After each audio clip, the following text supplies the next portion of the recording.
Hey there, hi. This is Rob with Bent Nail, and I performed the inspection on 2900 Farm to Market Road in Midvale. This is your video report. So this is just meant as a courtesy to complement the written report. I do always like to start my videos off with that and just encourage you to still read the written report. It's going to be other useful information we're not going to touch on here in this video. Then additionally, I just find that it's helpful to have things written down in front of you, paired alongside the photos with those explanations in the written report with this video to go ahead and complement that and fill any gaps that may leave. So now that we have that out of the way that this works is for the sake of time, we're just going to go through summary one items. Those are the big ticket items. So those will be highlighted in red. And typically I document something summary one because of the cost associated with the repair, because it may be a time sensitive issue. So I recommend it be repaired, evaluated, replaced now without delay, or it can be a safety related concern.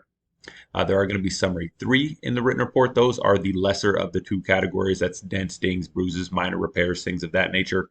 And then there's going to be summary two and four, other useful information. What kind of plumbing's in the home? Where's the main water shutoff valve? Things of that nature. So now that we've kind of established our parameters, we're just going to jump right in, and I will try my best to get us through these in a timely manner. Starting out looking at the exterior of the home, you can see that we did have this addition here to have like a storage area. And then additionally, it's not really something I can confirm as the home has had new siding installed, but it looks like maybe the slab area was once upon a time a single car garage area. I'm not quite sure, but we do want to see that those that this addition and the remodel conversion was permitted. If it wasn't permitted, we may want to scratch below the surface as it may not have been completed by a professional and may not have been professionally completed. Looking on the exterior here in the back patio, you can see it just has seen better days. We have lots of heaving, cracking, and settling, uneven surfaces. So the concrete could definitely use some repair. Looking at the exterior, so we have gaps in the soffit because we have missing trim along the side here of the porch cover area. Then you look here, just through deterioration, this has caused the siding to swell up here, and it's again allowed for gaps in the soffit. And then you can see here just the way that the gap or the soffit just overhangs the siding. This may have been due to adding this. This doesn't appear to be the original siding. So when this was installed, potentially this was pulled away or some trim was removed. But again, we have these points of entry into the soffit area and areas of missing trim as well. And then additionally, where the addition ties in, you can see we have a point of entry into the soffit area. So all of those need to be obstructed. We need the home to be buttoned up and shedding water properly and not allow for those points of pest entry. Looking at the exterior trim, you can see this trim is just short, and then it's because it's short, it's not covering the. You can see the house wrap here, so we need those to be installed. And then again, we're missing our trim here on the exterior as well. The wood portions that are not painted, I'd recommend for those to be stained so that it will protect the surface. Then additionally, there's areas where the paint is just kind of peeling. And then we had missing siding in a few areas as well. You can see just here we don't have a siding material here. And then again in those areas with the trim as well. Additionally, worth noting that the siding, I know it's kind of a smaller thing, but something I wanted to make you aware of is that the siding was installed over the original siding, it appears. So if you look here, we have what we see is exposed siding, but then when we look underneath that, you can see the old kind of a composite wood siding. Looking here at the back porch area, you can see this railing is just very loose. And so we'd recommend for that to get kind of shored up some so that if it's leaned on, it can take 250 pounds of horizontal pressure. Looking at the roof, there's no edge flashing. There should be flashing all along the edge right here. So as this water sheds, it doesn't run underneath the roof onto the decking there. Then additionally, there's no flashing here. There should be like step flashing in this area where the kind of storage area addition meets the original structure. So you look right here, there should be some siding, some flashing goes underneath here and then tucks up underneath the siding. So I would recommend you have a roofer make those corrections. Additionally, this is abandoned, but this is an old wood burning stove flue, and it looks like well, again, it's been abandoned, but the way that they cut this in at the ridge, you can't have penetrations cut in at a ridge or at a valley. It's just really prone to leaking. You just can't seem to get things to seal there and properly flash. So that's just kind of improperly located.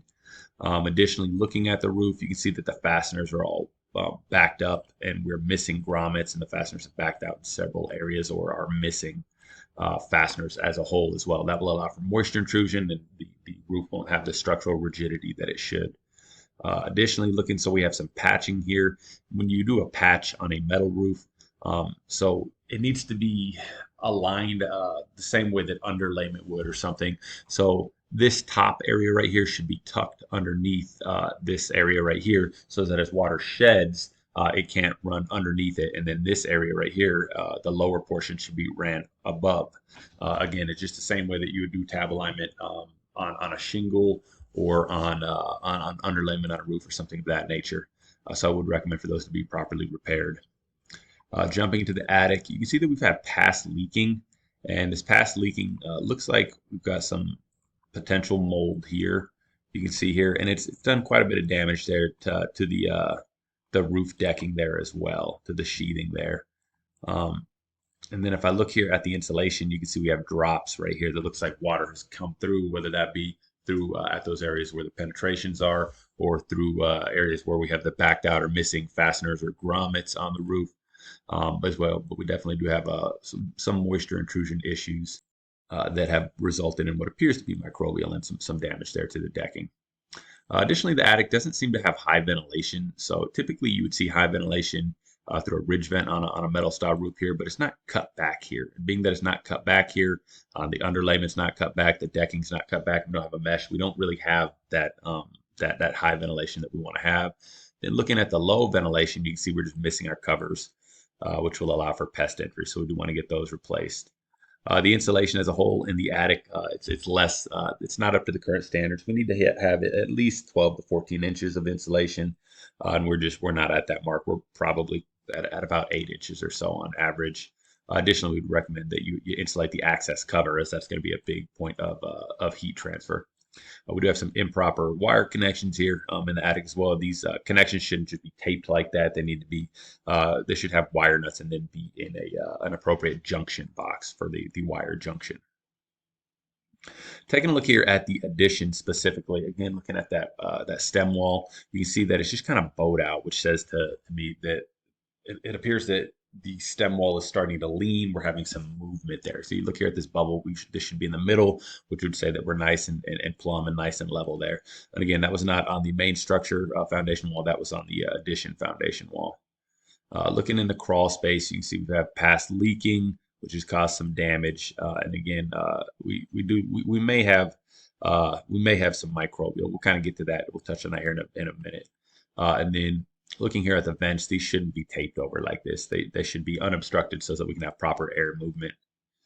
We had insulation down in a few areas. So we want to see that just put back into place wherever we have any missing insulation.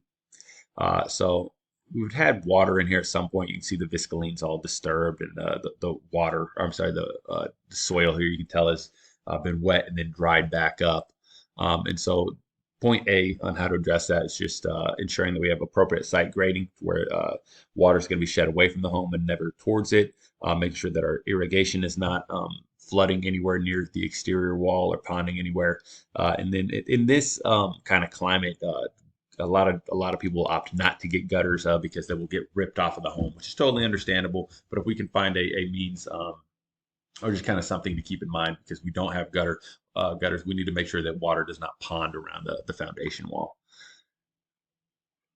Continuing, both of these doors on the addition here for storage here, they don't have the appropriate hinges to be exterior hinges. So that means that these hinges could just be popped out and removed, which means the door could be removed and you can't really button it up. So they should have fixed hinges on both of those.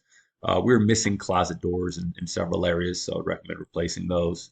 And it looks like we just have a missing window here that's just been abandoned here, so you know would want to replace this window as well.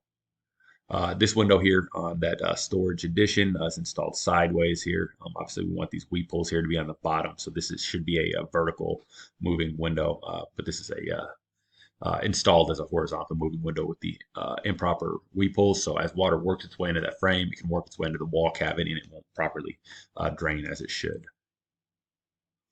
Kind of uneven floorings in the home, which can be due to damage, can be due to settling, can be due to age. We'll kind of touch on that here in a bit again.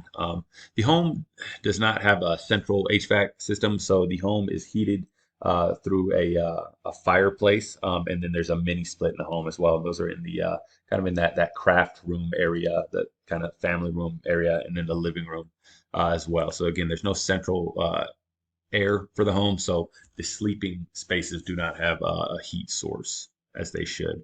Looking at the fireplace, I couldn't get it to light up, so I was able to get the pilot to light right away. But again, the fireplace itself did not respond. It is a thermostat activated, so I'm just not quite sure.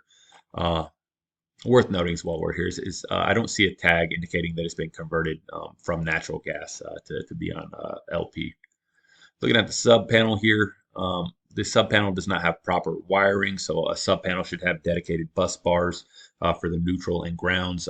They're all just kind of mixed here. So again, these should be separated. Again, to have those dedicated bus bars. As far as electrical, no GFCI in the kitchen, which is not unusual, but those are the outlets with the buttons that pop should they get wet. It's an update I think worth making. No carbon monoxide detectors in the home, and then no smoke detectors in the home as well. So you're going to want to get carbon monoxide detectors in the hall cluster in front of the hall in front of the bedroom cluster. And then you're going to want to get smoke detectors in each one of the rooms. And then additionally, we had some abandoned wiring here. So I'm not sure what this is from. It doesn't appear to be live, but we want to figure out what's going on with that and either get it removed or properly terminated into a junction box. Continuing, looking at the sprinklers. So there are sprinklers installed kind of sporadically on the property. Just make sure that they're all in good working order. I did not go through them, but as far as just looking at them, observations I made. So we do have some leaks here on some of the PVC lines here that will need. I would recommend that you get those repaired. And then I did not do a well productivity test, so I would recommend that you get a well productivity test to ensure that the well does produce enough water for a home to be ran properly, efficiently, and without delays on the water. And then again, that the water is clean and drinkable. And I would recommend that you get the septic pumped and inspected as well, or a receipt confirming that it has been within the last, just recently, the last few months or so. Worth noting as well, I was not able to get 40 psi on the water pressure at the home, which is less than we would like to see. Taking a look at the water heater, you can see that we had some past leaking that seems to have corroded and sealed itself off, so corrosion is not a proper repair. For the age of the water heater, it should have a pan underneath it, so should the unit begin to leak, we can divert that water to a safe location out of the home so it doesn't cause damage. The TPR line right here does have a reduced diameter, so this valve right here is running to a smaller line. It should be running into it again another 1-inch line. If this is a 1-inch fitting or a 3/4, that's what it is. But this is dropping down to a very small line. Then additionally, that line is just running into the crawl space, where again it should be diverted to the exterior to a safe location, so it doesn't just leak water into the crawl space. And then lastly, it is electric, and this electrical wire right here should be ran in conduit. Continuing looking at the kitchen, so we have our oven hood here, and as I run the oven hood, I'm feeling air here, but I'm seeing a vent here to the exterior. And then when I look inside, I can see that the inside here is solid, right? So there is no, it's not connected. But when I get to the attic, we have the flue here to go to the exterior, but it's not going through the roof.